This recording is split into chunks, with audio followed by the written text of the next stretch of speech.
Authentication. It's a wonderful concept to learn for developers, and it's also a confusing concept to learn for developers. On one side, every real-world system relies on it. Whether it's a banking app, a social platform, or an admin dashboard, authentication is the gatekeeper. It protects user data, isolates accounts, and establishes identity across systems. On the other side, when you actually start building it, you realize it's not just login and done. You suddenly have to think about how credentials are stored, how data travels over the network, how identity is maintained between requests, how long access should last, and how to prevent misuse. And the scary part is, a small mistake here can lead to big security problems. Before we go deeper, we need to clarify two concepts that are often confused but fundamentally different: authentication and authorization. Authentication is about proving identity. It answers the question, who are you? Authorization is what happens next. It determines what actions you're allowed to perform. It answers, what can you do? Logging in is authentication. Accessing an admin dashboard is authorization. In this video, we're going to simplify all of this. We'll walk through the major building blocks you need to understand how authentication actually works, step by step.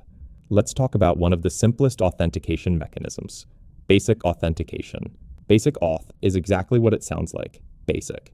When a client wants to access a protected resource, it sends an HTTP request with an authorization header. Inside that header, it includes the word basic, followed by a base 64 encoded string of username and password. That's it. The server decodes the base 64 string, extracts the username and password, and checks them against its database. If they match, access is granted. But here's the problem.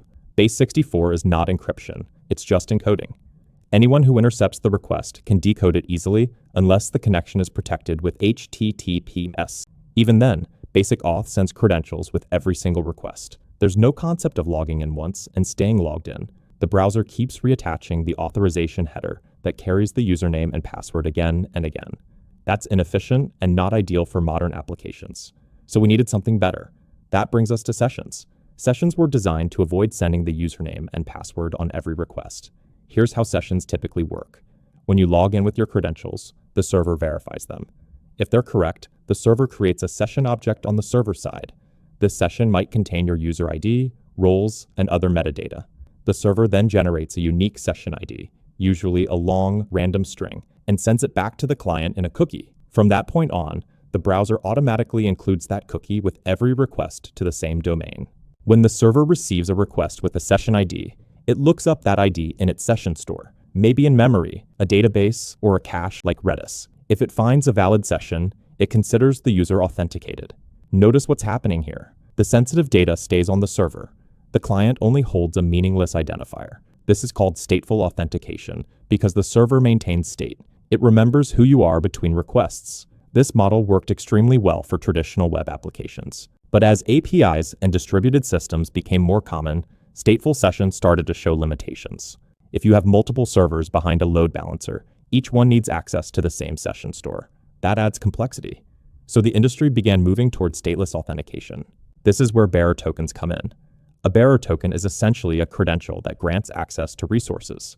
The name bearer means whoever holds the token can use it.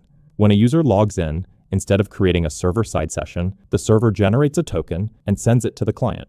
The client then includes that token in the authorization header. After that, the server validates the token on each request and grants access if it's valid. Unlike sessions, the server doesn't need to store per-user session state. The token itself carries the necessary information or can be verified independently. This leads us directly to JWT, JSON Web Token, which is one of the most popular types of bearer tokens. A JWT is a compact, safe token made of 3 parts separated by dots: the header, the payload, and the signature. The header specifies the algorithm used for signing. The payload contains claims, which are pieces of information such as the user ID, roles, or expiration time. The signature is created by taking the encoded header and payload and signing them with a secret key or private key. When the server receives a JWT, it recomputes the signature using the same secret. If the signatures match, the token hasn't been tampered with. What's powerful here is that the server doesn't need to store session data. All the necessary information is inside the token. This makes JWT-based authentication stateless. However, it introduces a new challenge. What happens if a token is stolen? Since the server doesn't track it in a session store, it can't easily invalidate it before it expires. This is why access tokens and refresh tokens are commonly used together. The access token is short-lived, maybe 15 minutes. It's used to access APIs. The refresh token is long-lived and is used to request new access tokens when the old one expires. Here's the flow. When the user logs in, the server generates both tokens and sends them to the client. The client uses the access token for API calls. It sends the access token in the authorization header. The server verifies the access token. If the token is valid and not expired, the server sends the response. If the access token has expired, the server responds with a 401 unauthorized error. At this point, the client does not force the user to log in again. Instead, it sends a new request to a special refresh endpoint, including the refresh token. The server verifies the refresh token.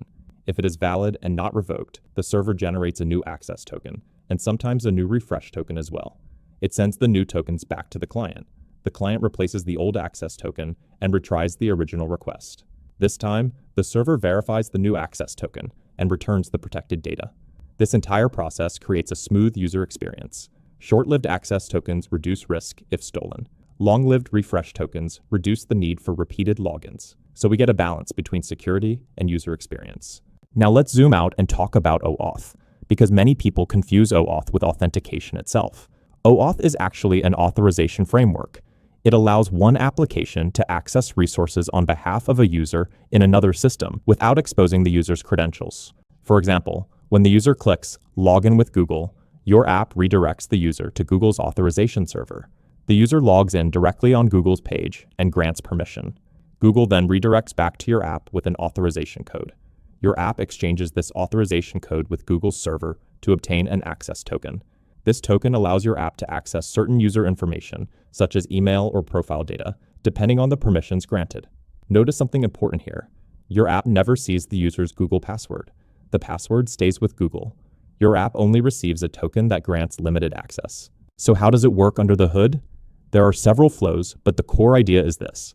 In OAuth, there are 4 main roles: the resource owner, who is the user, the client, which is your application, the resource server where the data lives, and the authorization server, which issues tokens.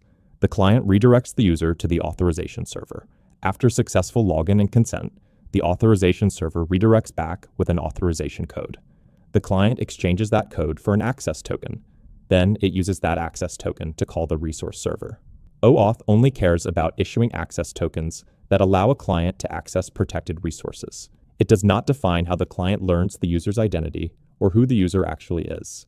So we use OpenID Connect to add an identity layer on top of OAuth. OpenID Connect introduces an ID token that contains verified user identity information, turning the flow into a proper authentication solution instead of just delegated authorization. Let's tie everything together. Basic authentication sends credentials every time. Sessions store server-side state. Bearer tokens send proof of authentication with each request. JWT provides a structured and signed token format. Access tokens handle short-term access. Refresh tokens handle renewal without relogin. OAuth enables secure delegated authorization across platforms. Understanding those makes authentication less scary and more practical. This was Code Wrap. If this breakdown helped you, like the video, subscribe, and stay tuned. See you in the next one.